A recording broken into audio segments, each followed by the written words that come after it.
Jesus, será que é pedir demais?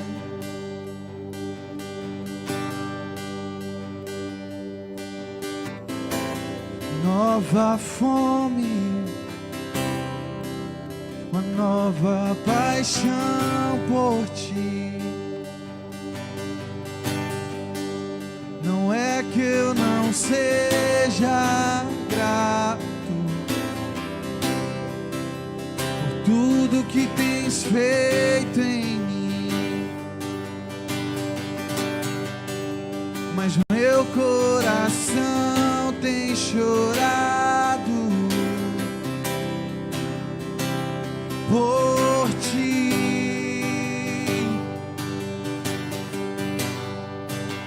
O meu coração tem clamado por ti.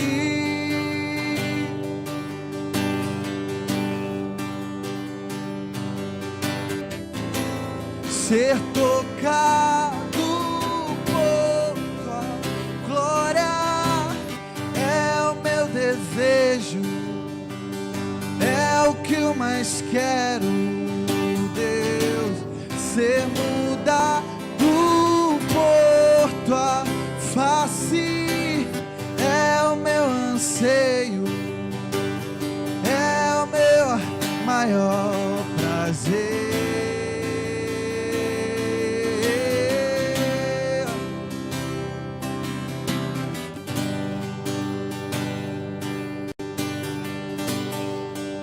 Não é que eu não seja grato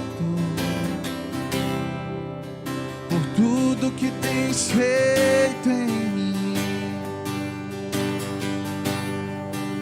mas meu coração tem chorado por ti.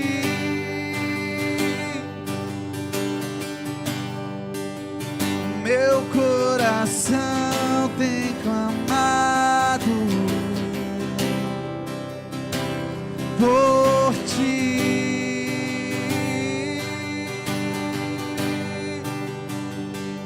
E eu não trouxe nada pra mesa, eu não trouxe nada pra mesa, apenas uma fome, uma sede, uma fome, uma sede.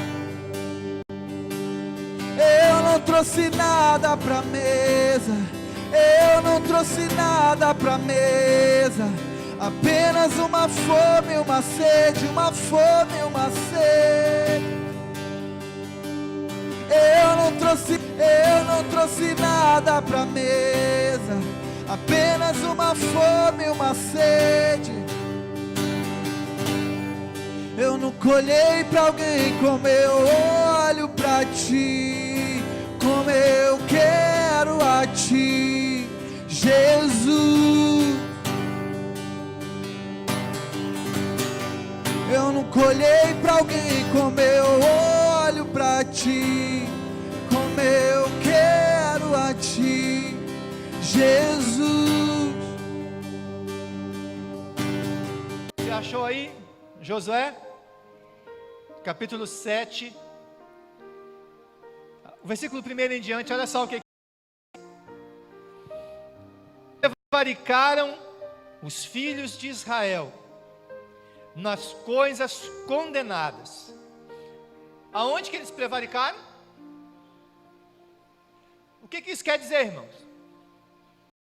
Quem entende o que isso quer dizer? Prevaricaram nas coisas condenadas. Eles pecaram, eles se envolveram, eles participaram e fizeram o que não deveriam fazer, com aquilo que não era para fazer, com as coisas que eram condenadas, ou seja, com aquilo que eles não deveriam estar envolvidos, mas eles se envolveram. O que isso quer dizer, amados? Que os filhos de Deus se envolveram com o pecado. Agora, vamos ver a história de Ai, a história aqui dessa situação. Porque Acã, filho de Carmi, filho de Zabdi, filho de Zera, da tribo de Judá, tomou das coisas condenadas. a ira do Senhor se acendeu contra os filhos de Israel. Enviando, pois, Josué de Jericó alguns homens a Ai, ou Aí, que está junto a Bet-Aven, ao oriente de Betel, falou-lhes dizendo: subi e espiai a terra. Subiram, pois, aqueles homens e espiaram Ai, e voltaram a Josué e lhe disseram: não suba todo o povo, subam uns 2 ou 3 mil homens a ferir Aí. Não fastigareis ali todo o povo, porque são poucos os inimigos. Assim subiram lá o povo, uns 3 mil homens, os quais fugiram dos homens de Ai. Os homens de Ai feriram deles uns 36, e aos outros perseguiram desde a porta, não é até Pedreiras, tá? É até as Pedreiras, e os derrotaram na descida, e o coração do povo se derreteu e se tornou como água. Amém? Vamos parar aqui, depois a gente vai continuar. Veja, amados, o que acontece aqui? O que está acontecendo aqui nesse momento com o povo de Israel? O povo de Israel está na porta da cidade de Ai. Israel vinha conquistando as cidades, vinha ampliando o seu território, conquistando cidades, conquistando lugares. E Israel, sempre quando ele chegava numa cidade para conquistá-la, a cidade se preocupava logo, porque a cidade sabia, o povo sabia, que o Deus de Israel era poderoso para entregar nas mãos de Israel todas as nações que eles guerreavam. Agora pense bem, amados, antes de Ai, aonde é que o povo de Israel estava vindo? Qual era a cidade anterior a Ai? Se você ler um pouquinho, capítulo 6, você olha lá no título do capítulo 6, vai dizer assim: vindo de Jericó. Quem conhece a história de Jericó sabe que ali, amados, as muralhas passavam 2 carroças, era via de mão dupla, dava para passar 2 carroças ao lado uma da outra. Você já imaginou um muro que passa 2 carroças em cima desse muro, de largura? Você já imaginou a largura desse muro? É mais ou menos a largura desse corredor de cadeiras aqui, se não for mais, para dar 2 carroças de lá para cá. Um muro dessa largura, de pedras. É um muro que era considerado naquela época intransponível. Nenhum exército, até naquele tempo, havia conseguido sequer arranhar os Jericó. Todo exército que se levantava com Jericó era derrotado por conta daqueles muros. Agora, Deus levanta Israel, e Israel vai para Jericó, e não levanta a espada nenhuma vez contra os muros de Jericó. Deus só manda eles fazerem o seguinte: todos os dias vocês vão dar uma volta em torno das muralhas, sem dar uma palavra, em silêncio. Mas você imagina os guerreiros de Jericó olhando aquela arrumação, aquele povo tudinho andando em volta do muro.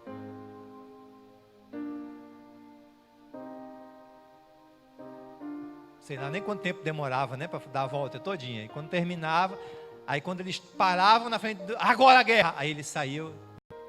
Aí no outro dia está lá o povo de novo, todo mundo caladinho, andando em volta. Irmão, eu acho que os guerreiros de Jericó começaram a ficar loucos, impacientes. O que é isso que está acontecendo? O que esse povo está fazendo? Só andando em volta aqui e vai embora. 6 dias. Aí no 7º dia eles começam a primeira volta. Aí quando eles chegam lá, passam direto, a segunda volta. Aí o pessoal de Jericó, para uma coisa diferente, já deram 2 voltas, 3, 4, 5, 6. Rapaz, hoje eles estão mesmo. Quando eles dão a 7ª volta, a ordem de Deus era: toquem apenas as trombetas.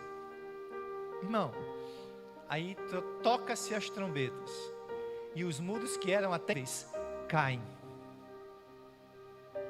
E Israel entra toma Jericó, e o mundo inteiro naquela sua época, com certeza, souberam do que aconteceu.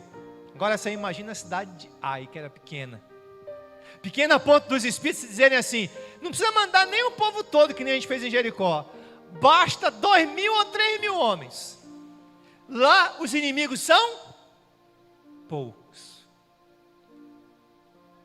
Aqui, amados, nós vamos encontrar 2 erros na estratégia de guerra de Israel. Primeiro erro nessa estratégia de guerra de Israel: subestimar o inimigo. Quantas vezes a gente não subestima o inimigo nas nossas batalhas? Quantas vezes você vai entrar numa peleja, numa batalha, numa guerra, e você subestima o perigo desse inimigo que você vai enfrentar? Um jovem, uma certa vez, ele chegou para mim com uma namorada. E a namorada eu conhecia, não era uma menina santa, era uma menina pecadora, bem pecadora. E eu digo, meu filho, esse namoro não dá certo. Essa menina você já sabe como ela é, nem crente não era. A menina vivia uma vida totalmente estragada. Sabe o que foi que aquele jovem disse? Que nada, pastor, eu estou só brincando com o diabo. Eu vou brincar, e quando ele achar que ele vai me pegar, aí eu dou um nele. Aí eu digo, morreu.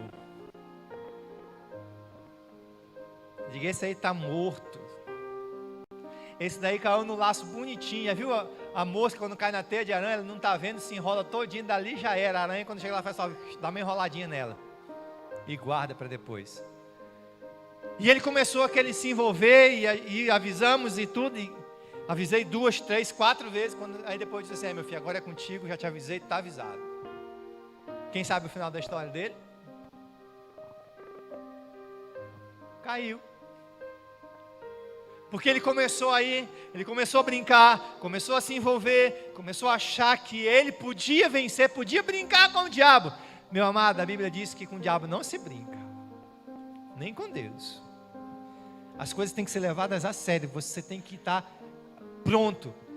Submeta-se a Deus, resistir ao diabo, e ele fugirá de vós.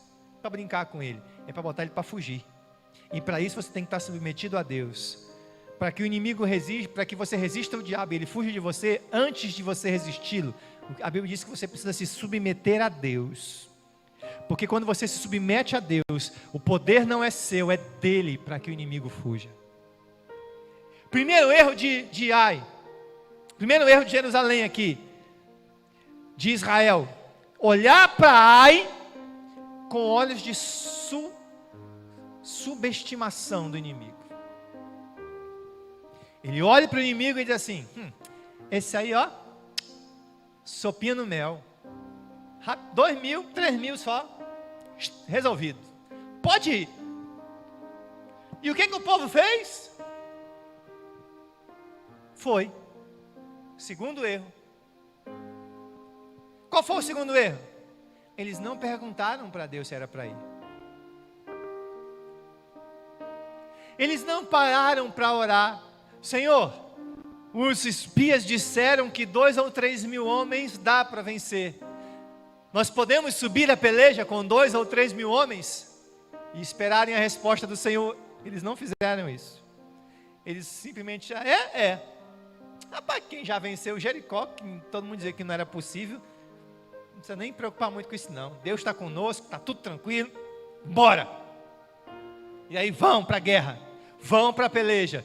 E quando eles chegam na cidade de Ai, que eles vão para a guerra, quando eles batem de frente com o exército inimigo, o texto aqui diz que o exército de Ai, os homens de Ai feriram 36 e correram atrás deles até as pedreiras. Não há pedreiras, né? Rapaz, isso é uma benção, né? Nós estamos aqui até na Bíblia. Correram deles até as pedreiras. Ou seja, além de ferirem alguns, ainda deram uma carreira nos outros. E o povo de Israel, quando chega lá, a Bíblia diz que o coração do povo de Israel se derrete como água.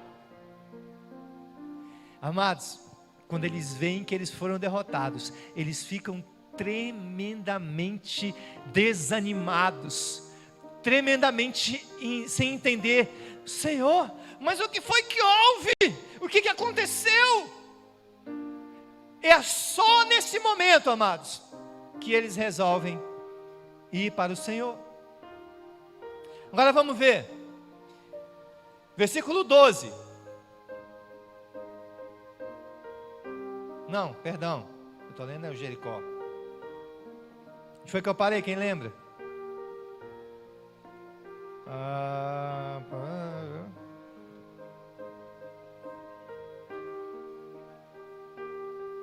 Pronto, aí versículo 16, vamos lá no 16 que eu quero.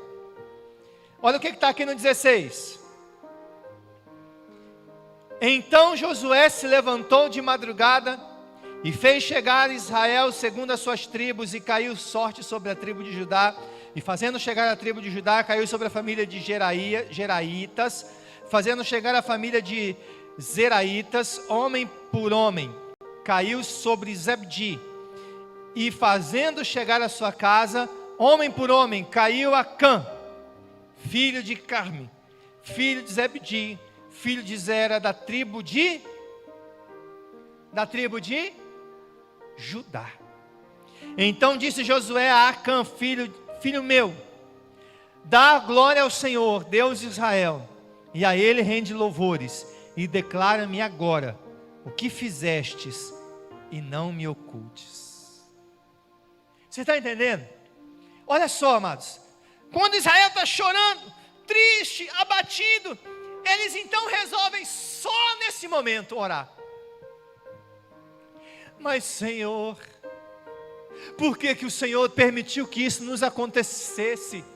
Que fôssemos afrontados e envergonhados pelo exército de Ai. O que dirão os povos sobre isso que aconteceu hoje? Fomos envergonhados nessa batalha. Aí o Senhor diz assim: por que vocês estão chorando aqui no meu pé? Por que vocês não tiram o pecado que está no meio de vocês? Amados, quando há pecado em nosso meio, não precisa ser todo mundo não. Um competente, um líder, uma autoridade da igreja, quando ela está pecando, quando ela está vivendo no pecado, toda a igreja é atingida. Sabia disso? A tribo de Judá, eles sabiam que não podiam, comandantes competentes, elevadas, eles não podiam levar nada da batalha dos inimigos, eles não podiam pegar os despojos. Mas Acã, quando invadiram Jericó, que era para destruir tudo, o que ele fez? Pegou algumas coisas e escondeu debaixo da sua tenda. Ninguém sabia. Mas quando Israel vai à guerra e é envergonhado, Josué vai orar. O que ele devia ter feito antes da peleja. E quando ele resolve orar, ele descobre que está havendo pecado, e Deus diz: descubra, vá atrás e veja onde está o pecado no meio de vocês, tirem o pecado do meio de vocês. E aí quando Judá, ele vai para ali, quando Israel se reúne, Josué reúne todo Israel, e ele começa a orar, e ele começa a dizer: tribo de Judá, família de fulano, da casa de fulano. Aí quando ele vai orando, Deus diz assim: é esse aqui, ó. Aí Josué diz assim: Acã, meu filho, louva a Deus, adora a Deus, dá louvor a Deus, e me diz agora o que foi que você fez, e não minta. Agora olha como é que começa o versículo 8. Disse o Senhor a Josué: não temas, nem te atemorizes, toma contigo toda a gente de guerra, e dispõe-te sobre a Ai. Olha que entreguei nas tuas mãos o rei de Ai, e o seu povo, e a sua cidade, e a sua terra. Amados, agora, depois de resolvido a questão do pecado no meio de Israel, agora Deus diz para Josué: Josué, agora você pode ir para a peleja, agora você pode ir para a batalha, porque agora eu estou autorizando vocês a irem, porque agora sim, eu estou entregando na mão de vocês o rei de Ai, os seus guerreiros de Ai, a cidade de Ai e as suas terras. Eu vou dar a vocês agora, porque agora vocês tiraram do meio de vocês o pecado e não aceitaram esse pecado no meio de vocês. Você está entendendo, irmão? O povo não conseguiu vencer a guerra porque eles estavam indo para a guerra em pecado.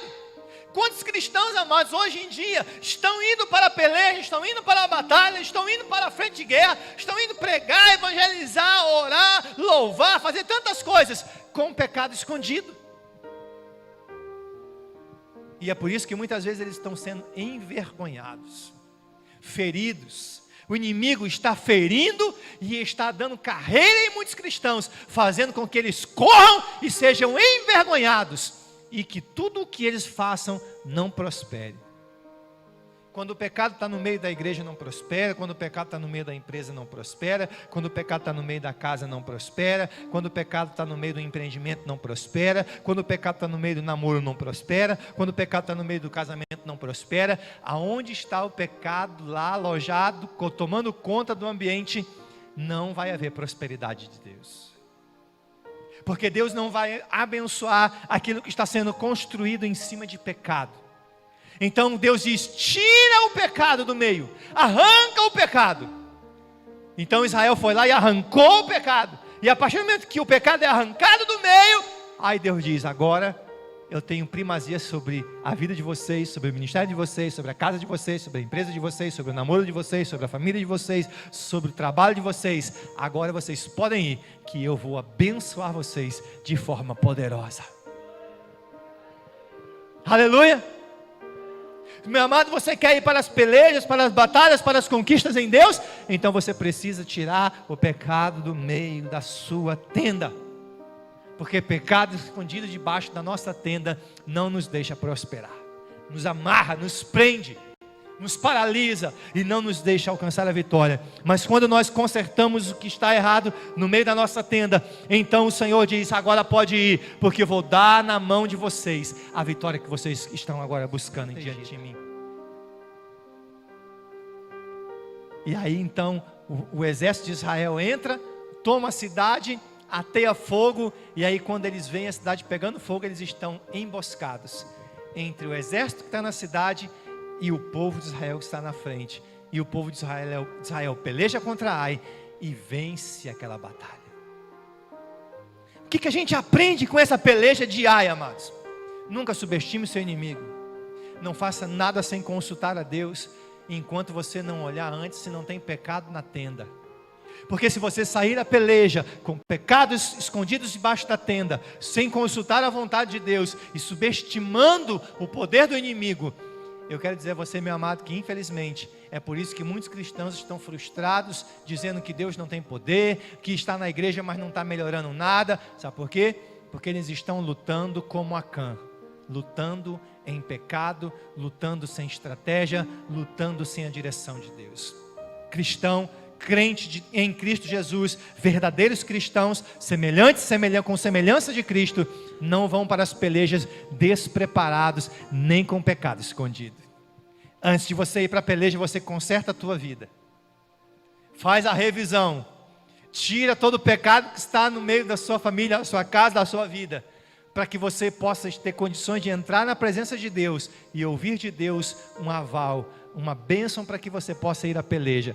Aí, meu irmão, você pode ir sem medo, porque Deus vai te dar a vitória com toda certeza, e você vai conquistar tudo aquilo que Deus deu a você, você vai conquistar. Aleluia.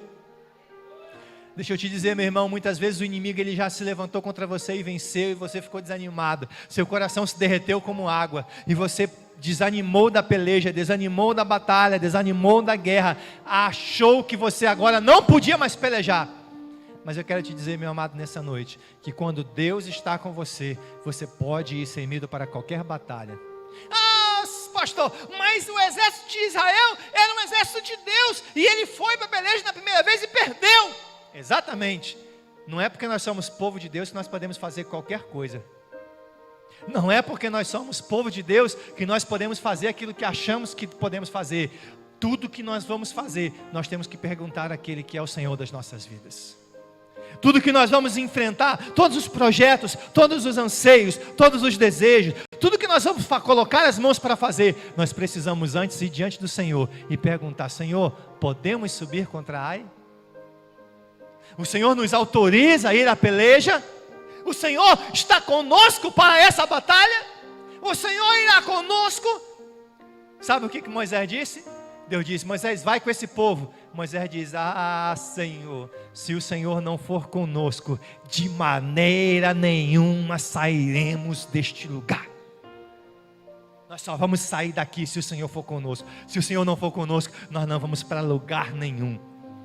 Josué agora entendeu isso também. E aí ele vai orar ao Senhor. E o Senhor diz: agora vocês podem ir, porque eu estou entregando na mão de vocês. O povo de Deus precisa entender que a peleja que está colocada em nossas mãos precisa da autorização e da bênção do Senhor. Porque quando Deus não entra conosco num projeto, não é responsabilidade dele esse projeto, é nossa. Você está entendendo? Aleluia! Meu amado, quando você anda diante de Deus e quando a sua vida é íntegra diante de Deus, tudo que você colocar as mãos prosperará, mesmo que o inimigo se levante. Mas quando você está fazendo as coisas de acordo com as tuas próprias forças, de acordo com a tua própria vontade, na incredulidade das coisas de Deus, você pode prestar atenção que quando você faz as coisas na incredulidade daquilo que é Deus na sua vida, as coisas começam a dar errada, começam a desandar, começam a falhar, começam a não acontecer. Meu amado, quando você coloca a sua vida diante de Deus, seu negócio vai funcionar, a sua vida vai funcionar, seu casamento vai funcionar, os inimigos vão se levantar, mas não vão te vencer, porque quando você se levanta com Deus, Deus vai à frente e Ele vai te dar a vitória em tudo aquilo que você precisar, em tudo aquilo que você fizer. Deus vai te abençoar, Deus vai te dar a vitória. Aleluia! Vamos ficar de pé em nome de Jesus. Aleluia!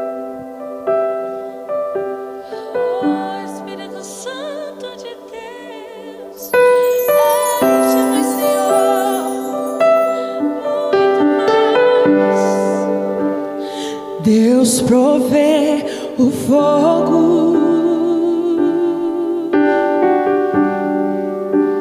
e eu o sacrifício.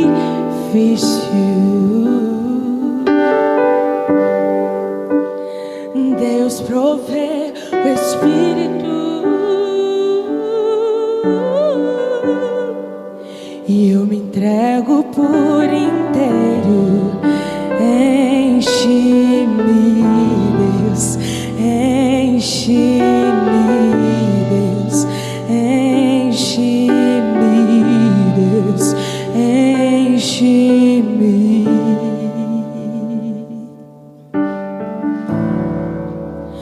Deus provê o fogo